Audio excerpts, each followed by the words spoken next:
a lot of people that have our vodkas, the character of the vodka has a whiskey-like note to it, and I think it was part of the great serendipity that brought us to this happy accident. Honey Vanilla Bean is a product that we've been selling since almost day one from the company. And one of our sales managers, Josh, he ended up having some samples at his house, multiple bottles that he was working with, that he wasn't going to use anymore. After the production of one of our runs of the wildflower honey and vanilla bean vodka, through the filtration process, we have a fairly significant amount of leftover product that has a lot of beautiful honey and vanilla that rests in it. So our sales director, Josh Daly, actually took that leftover product and put it into one of our small barrels and forgot about it here at the distillery for, gosh, about a year, almost a year and a half. He combined the two without us knowing, and he did it on his own just to see what flavors he could pull from the barrel on a vodka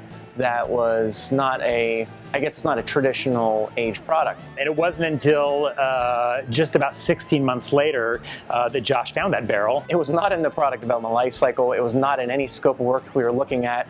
He just sort of said, here. And it was chocolatey, and it was, I guess it looked more like a cloudy brandy than it did anything resembling a vodka. So all of that delicious rye and corn-based bourbon that was in the barrel actually is absorbed into the vodka itself, and it gives you just that beautiful, almost rye-like spicy finish, peppery finish at the back end of the spirit.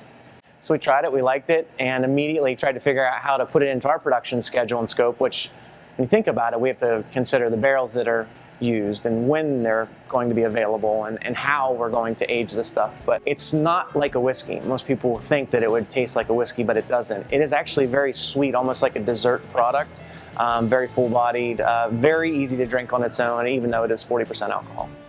We call it OYO, Bourbon Barrel Finished Honey Vanilla Bean Vodka. Bourbon barrel-aged honey vanilla bean vodka. It's a mouthful. We're going to create an acronym for it, I guess.